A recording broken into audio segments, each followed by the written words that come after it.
ಲಕ್ಷಾಂತರ ಮತಗಳ ಅಂತ ಗೆಲ್ತೇನೆ ಅಂದರೆ ನಮ್ಮದು ಸ್ಲೋಗನ್. ಲಕ್ಷಾಂತರ ಓಟ್ನಲ್ಲಿ ಲೀಡರ್ ಗೆಲ್ತೇನೆ. ಮತ್ತು ಜಿಲ್ಲೆಯಲ್ಲಿ ಹೇಳಿದೆ, ನಾನು ಒಟ್ಟಿಗೆ ಹೋಗಿದ್ದೆ, ನಿನ್ನೆ ಶಿಕಾರಿಪುರಕ್ಕೆ ಹೋಗಿದ್ದೆ, ಕೊರಬರವಿತ್ತು, ಕೋಣಂದೂರು, ತೀರ್ಥಹಳ್ಳಿ ಪ್ರವಾಸ ನಾನು ಮಾಡಿದ್ದೇನೆ. ಪ್ರಮುಖ ಜಿಲ್ಲೆಗೂ ಮಾಡಿದ್ದೇನೆ, ವೈಯಕ್ತಿಕ ಇಂಡಿವಿಜುವಲ್ ಮಾಡಿದ್ದೇನೆ, ಸಾರ್ವಜನಿಕ ಸಭೆ ಮಾಡಿದ್ದೇವೆ, ಭೇಟಿ ಮಾಡಿದ್ದೀವಿ. ಒಳ್ಳೆಯ ವಾತಾವರಣ ಇದೆ, ಪೂರ್ಣ ಪ್ರಮಾಣದ ಸಜ್ಜಾಗಿದೆ. ಹಾಗೆ ನಾನು ಗೆಲ್ಲಬೇಕು ಅಂತ ದೇಶದಲ್ಲಿ ತೀರ್ಮಾನ ಮಾಡಿಕೊಂಡು ಕಾರ್ಯೋನ್ಮುಖರಾಗಿದ್ದೇವೋ ಹಾಗೆ 28 ಗೆಲ್ಲಬೇಕು ಅನ್ನೋದಕ್ಕೆ ನಾವು ಕಾರ್ಯೋನ್ಮುಖರಾಗಿದ್ದೇವೆ. ಮತ್ತು ಸ್ವತಃ ನಾನು ಕಾರವಾರ ಜಿಲ್ಲೆಯ ಪ್ರಭಾರಿಯಾಗಿ ಉಸ್ತುವಾರಿಯಾಗಿ ಕೆಲಸ ಮಾಡಿದ್ದೇನೆ. ಅಲ್ಲೂ ಕೂಡ ಭಟ್ಕಳ ಒಂದು ಹೋಗಕ್ಕಾಗಿದೆ. ಅಲ್ಲಿರುವ 8 ಕ್ಷೇತ್ರಗಳು, ಅಲ್ಲಿರುವ 13 ತಾಲೂಕಲ್ಲಿ ಒಂದು ತಾಲೂಕಿಗೆ ಮಾತ್ರ ಹೋಗಿಲ್ಲ, 13 ತಾಲೂಕಲ್ಲಿ ಆ 8 ಕ್ಷೇತ್ರ 2 ಬೇರೆ ಕ್ಷೇತ್ರ ಅದು ಹೋಗಿದ್ದೀನಿ. ಅದು ಕೂಡ ಒಳ್ಳೆಯ ವಾತಾವರಣ ಇದೆ. ಅದು ಕೂಡ ಕಾಗೇರಿಯವರು ಗೆಲ್ತಾರೆ. ಹೋದಲ್ಲಿ ಬಂದರೆ ಒಳ್ಳೆಯ ಸ್ಪಂದನೆ ಇದೆ. ನಾವು ಈ ಸರಿ ಅಭಿವೃದ್ಧಿಯನ್ನು ಮುಂದಿಟ್ಟುಕೊಂಡು ಶಿವಮೊಗ್ಗ ಜಿಲ್ಲೆಗೆ ಮತ ಕೇಳಿದ್ದೇವೆ. ಮತ್ತು ಮೋದಿಯೇ ಗ್ಯಾರಂಟಿ ದೇಶಕ್ಕೆ ಗ್ಯಾರಂಟಿ ಮೋದಿ. ನಾವು ಮೋದಿಯವ್ರಿಗೆ ಹೇಗೆ ಅಂತ ಹೇಳಿದ್ರೆ, BJP ಹೇಗೆ ಅಂತ ಹೇಳಿದ್ರೆ, 2047ನೇ ಇಸ್ವಿಗೆ ಸ್ವತಂತ್ರ ಬಂದು 100 ವರ್ಷ.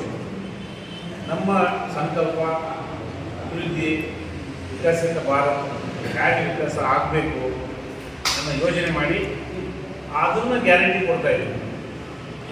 ನಾನು ವಿವರಗಳಿಗೆ ಹೋಗೋದಿಲ್ಲ. ನಮ್ಮದು ಗ್ಯಾರಂಟಿ ಅದು ಏನೆಲ್ಲ ಮಾಡಿದ್ದೀವಿ, ಸಾಕಷ್ಟು ಅಭಿವೃದ್ಧಿ ಮಾಡಿದ್ದೀವಿ. 2047ನೇ ಇಸ್ವಿಗೆ ನಾನು ಬದುಕಿರಲ್ಲ, ಶ್ರೀರಂಗರು ಬದುಕಿರಲ್ಲ, ಮೋದಿ ಸ್ವತಃ ಬದುಕಿರಲ್ಲ. ಬದುಕಲಿ, ಅದು ಬೇರೆ ವಿಷಯ, ನಾನು ಹೇಳ್ತಿರೋದು. ಆದರೆ ನಮ್ಮ ಯೋಚನೆಗಳು, ನಮ್ಮ ಪಕ್ಷದ ಯೋಚನೆಗಳು, ಆಲೋಚನೆಗಳು ಹಾಗೆ ಅದಕ್ಕೆ ಯೋಜನೆಗಳು ಮಾಡಿಕೊಂಡು ಅದನ್ನು ಪ್ರಣಾಳಿಕೆಯಲ್ಲಿ ಸೇರಿಸಿ ಹಾಗೆ 100 ವರ್ಷಕ್ಕೆ ಸ್ವಾತಂತ್ರ್ಯ ಬಂದ ಭಾರತಕ್ಕೆ 100 ವರ್ಷಕ್ಕೆ 2047 ಹೇಗೆ ಇರಬೇಕು ಅಂತ ಕಲ್ಪನೆ ಇಟ್ಕೊಂಡು ಹೋಗ್ತಿಲ್ಲ. ಅದು ಗ್ಯಾರಂಟಿ. ಯಾರು 2,000 ಕೊಡ್ತಾರೆ, ನಾವು 4,000 ಕೊಡ್ಬೋದು, ನಾವು 6,000 ಕೊಡ್ತಾ ಇದ್ದೀವಿ, ಇನ್ನೇನೋ ಮಾಡ್ತಾ ಇದ್ದೀವಿ, ಇನ್ನೊಂದು 1,00,000 ಕೊಡ್ತಾರಂತ ಯಾರೋ, ಅದು ವಿಷಯ ಅಲ್ಲ. ಭಾರತ ಹೇಗಿರಬೇಕು ಎಲ್ಲದರ ಮಧ್ಯೆ ಹೇಳ್ತಾರೆ ಒಂದು ಜನ ಇಲ್ಲೇ ಇರೋರೆಲ್ಲ ಸ್ಥಳೀಯವಾಗಿ ಮತ್ತು ಶಿವಮೊಗ್ಗ ಜಿಲ್ಲೆಯಲ್ಲಿ ಏನಂತ ಹೇಳಿದ್ರೆ, ಅದೇನು ಈ ಸರಿ ಮೋದಿ ಆಗಲ್ಲ, ಮೋದಿ ಪ್ರಧಾನ ಆಗಲಿ ಇನ್ಯಾರು ಆಗ್ತಾರೆ, ಭಾರತೀಯ ಜನತಾ ಪಕ್ಷದಲ್ಲಿ ಇನ್ಯಾರು ಗೆಲ್ಲಬೇಕು, ನಾವು 4 ವರ್ಷಕ್ಕೆ ಗೆಲ್ಲಬೇಕು NDA ಅಂತ ಹೊರಟಿದ್ದೇವೆ. ಇನ್ಯಾರು ಕೊಡೋಕ್ಕೆ ಸಾಧ್ಯ? 400 ಅಲ್ಲ, 272 ಸೀಟ್, 273 ಸೀಟ್ ಯಾರು ಗೆಲ್ಲೋದು? ಕಾಂಗ್ರೆಸ್ಸಲ್ಲಿ ಎಷ್ಟು ಅಭ್ಯರ್ಥಿ ಹಾಕಿದ್ದಾರೆ ಅಷ್ಟು ಅಭ್ಯರ್ಥಿನೇ ಹಾಕಿದ್ರು. ನಿಂತವರೆಲ್ಲ ಗೆಲ್ತಾರೆ. ಹಾಕಿದ್ರು 200 ಹಾಕಿದ್ರು. ಯಾರು ಗೆಲ್ತಾರೆ? ಯಾರು ಸರ್ಕಾರ ಮಾಡ್ತಾರೆ? ಮೋದಿ ನಮ್ಮ ಪಕ್ಷದ ಅಭ್ಯರ್ಥಿ, ಪ್ರಧಾನಿ ಅಭ್ಯರ್ಥಿ. 3ನೇ ಬಾರಿಗೆ ಆಯ್ಕೆ ಮಾಡಿದ್ದು ಜನ ಮಾಡಿದ್ದೇವೆ. ಜನ ಅದು ಸ್ಪಂದನೆ ಮಾಡ್ತಿದ್ದಾರೆ. ಆದರೆ ವಿರೋಧ ಪಕ್ಷದಲ್ಲಿ ಪ್ರಧಾನಿ ಅಭ್ಯರ್ಥಿ ಯಾರು? ಇಂಥವ್ರು ಪ್ರಧಾನಿ ಮಾಡ್ತೀವಿ ಅಂತ ಹೋಗ್ತಾರೆ. ಮತ್ತು ಇದೇನು ಅಸೆಂಬ್ಲಿ ಚುನಾವಣೆ, ಜಿಲ್ಲಾ ಪರಿಷತ್ ಚುನಾವಣೆ, ಭಾರತದ ಚುನಾವಣೆ.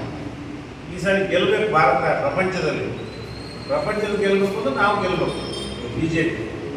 BJP ಗೆದ್ದರೆ ಭಾರತ ಗೆದ್ದಂಗೆ ಅಂತ ಹೇಳೋದು. ಪ್ರಪಂಚದಲ್ಲಿ ಸದೃಢ ನಾಯಕತ್ವ ಬೇಕಲ್ಲ. ಭಾರತಕ್ಕೆ ಮೊದಲು ಸದೃಢ ನಾಯಕತ್ವ ಕೊಟ್ಟು ದೇಶಕ್ಕೆ, ಆಮೇಲೆ ಆ ಸದೃಢ ನಾಯಕತ್ವದ ಮೇಲೆ ಪ್ರಪಂಚಕ್ಕೆ ನಾಯಕತ್ವ ಕೊಡಬೇಕು. ಇಲ್ಲೇ ನಾಯಕತ್ವ ಇಲ್ಲ. ಇಲ್ಲೇ ನಾವು 16 ಪಕ್ಷ ಸೇರಿ ಸರ್ಕಾರ ಮಾಡಿದ್ರೆ ನಾವು NDA ಇದ್ದೀವಿ, ನಮಗೂ 4 ಪಕ್ಷ ಇದ್ದಾವೆ, ಇಲ್ಲ ಅಂತ ಹೇಳಲ್ಲ. ಅದು ನಾಯಕತ್ವ ಬೇಕಲ್ಲ. ಯಾರು ನಾಯಕತ್ವ? ವಿರೋಧ ಪಕ್ಷದ ನಾಯಕತ್ವ ಯಾರು? ಪ್ರಧಾನಿ ಅಭ್ಯರ್ಥಿ ಯಾರು? ಹೀಗೆ ಒಂದಿಷ್ಟು ವೈರುಧ್ಯಗಳಿದ್ದಾವೆ. ಯಾರು ಹೇಳ್ತಾರೆ ಗ್ಯಾರಂಟಿ ಕೊಟ್ಟಿದ್ದೀವಿ, ಕರೆಂಟ್ ಕೊಟ್ಟಿದ್ದೀವಿ, ನೀರು ಕೊಟ್ಟಿದ್ದೀವಿ. ನೀರನ್ನು ದೇಶಕ್ಕೆ ಹರಿಸ್ಬೇಕು ಅಂತ ತೀರ್ಮಾನ ಮಾಡಿ ನಾವು ಲಿಂಗನಮಕ್ಕಿ ಡ್ಯಾಮಿನ ನೀರು ಹರಿಸ್ತಾ ಇದ್ದೀವಿ. ನಿನ್ನೆಲ್ಲ ಹೇಳ್ತಿದ್ದೀವಿ, ಸ್ವರ್ಗಕ್ಕೂ ಕೂಡ ಲಿಂಗನಮಕ್ಕಿ ಡ್ಯಾಮಿನ ನೀರು ಕೊಡ್ತೀವಿ. ಇಡೀ ತಾಲೂಕು ನೀರು ಹರಿಸೋದು ನಾವು. ಅದಕ್ಕೆ ಬೇಕಾದ ಯೋಜನೆ ಮಾಡಿ ಕಾರ್ಯಗತ ಕೆಲಸ ನಡೀತಾ ಇದೆ. ನೀರನ್ನು ಹರಿಸಿ ಬಂದಿದ್ದೀವಿ. ಇಡೀ ಅನಂತಪುರ ಹೋಬಳಿಯ 128 ಹಳ್ಳಿಗೂ ಹರಿಸಿದ್ದೀವಿ.